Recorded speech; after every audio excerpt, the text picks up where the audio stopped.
This is Farm Mom, and I have 3 bobbins of singles that I've spun from my Angora ponies. So today we're ready for part 4 in our series Rabbit's Shawl, Plying Angora yarn.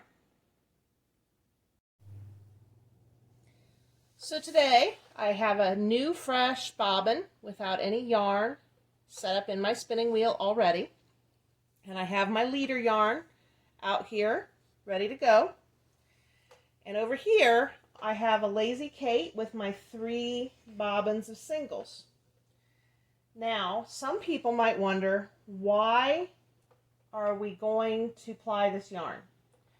Why not just use the yarn that we've already spun? And one major reason of that is that no matter how thick you've spun your singles, they will not be as strong as a plied yarn. So plying strengthens the yarn and makes it so it will hold up to crocheting or knitting, that kind of a project. Some people like to go ahead and use their singles, particularly if they've done special art singles that have, say, lock spun or thick and thin elements to them that have been purposely added. But for regular purposes of holding up and lasting a long time in that garment, plying will add a lot of strength. Singles also have a tendency to pill more and to felt more easily than a plied yarn. The other aspect is that quite often a single will have a little more twist. It's very difficult, and it's actually a fairly advanced technique to have what's considered a truly balanced single. And so what I mean by that is that this yarn has been overspun in order to have a little extra overspin because I intended to ply it. So when I release the tension on this yarn, you can see that it twists back on itself, making like a little 2-ply yarn there. So that is the over twist. If I were to go ahead and make something out of the single, it's what would be considered an active yarn. It's a little too active by itself without being plied, and so that extra twist can sometimes come out in edges that curl more than you would like in your final product. And when you're talking about a more delicate fiber, such as the Angora and some of our other specialty fibers, having that extra little bit of strength can help them a lot. So here I've put those 3 together. I'm going to put them through my leader and fold them back. And then, as a reminder, we're going to be spinning counterclockwise today for the plying rather than clockwise. So we're going to get going backwards here, or what feels like backwards, since we spend a lot more time going clockwise. I need to tighten my tension just a little bit so it'll take it up.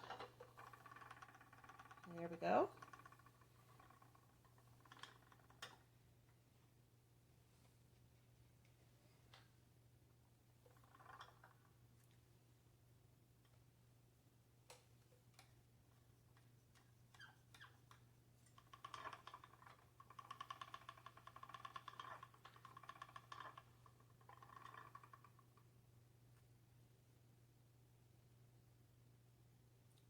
Sometimes getting it started just the way you want takes a little bit of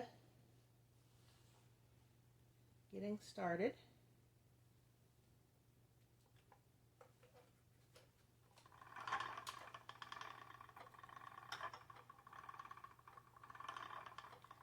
So what I like to do is I like to separate the 3 plies, but then have my finger, my thumb and my forefinger of my left hand, bringing those together so that we get an even joining on the twist.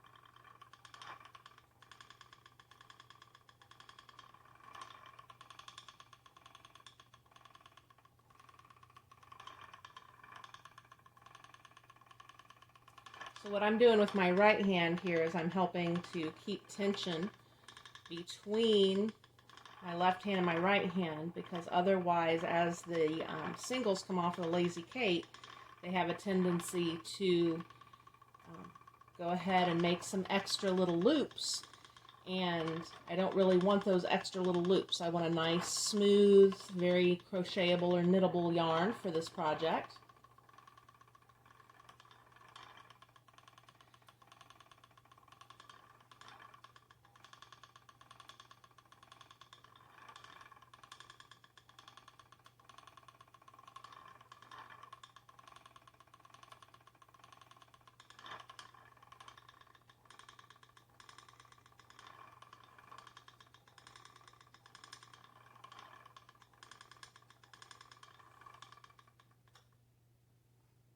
Every little bit, I need to stop and change my position. You can see that the bobbin has a good bit of yarn there, and so when you first start filling your bobbin, that first row across, it's a good idea every few feet to move to your next spinning position.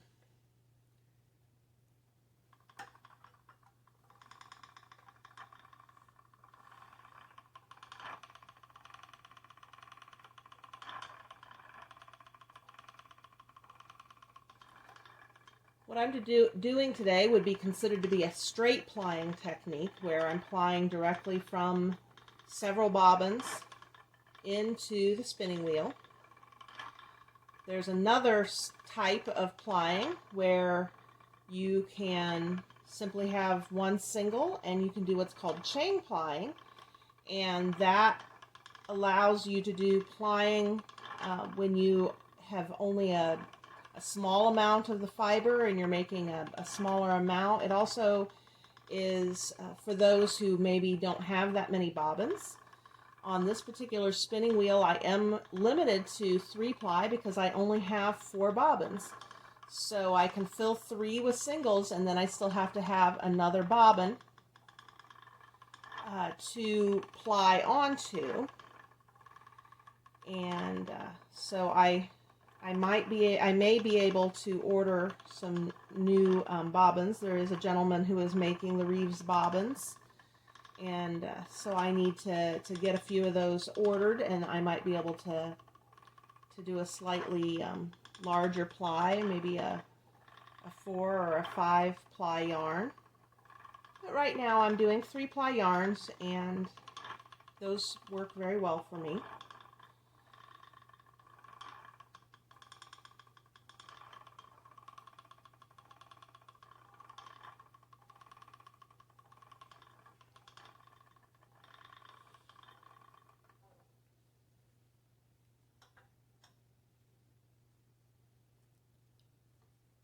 Okay, I didn't move that quite soon enough, and I've got a little bit of a knot here. I'm going to fix that, and then I'm going to continue plying, and I'll meet you back when I have a lot fuller bobbin at the end. So I've come to the end of my plying, and the reason I know that is because I have run out of single on one of my bobbins, and I'm to the leader thread for that bobbin. There's about this much left on the next one,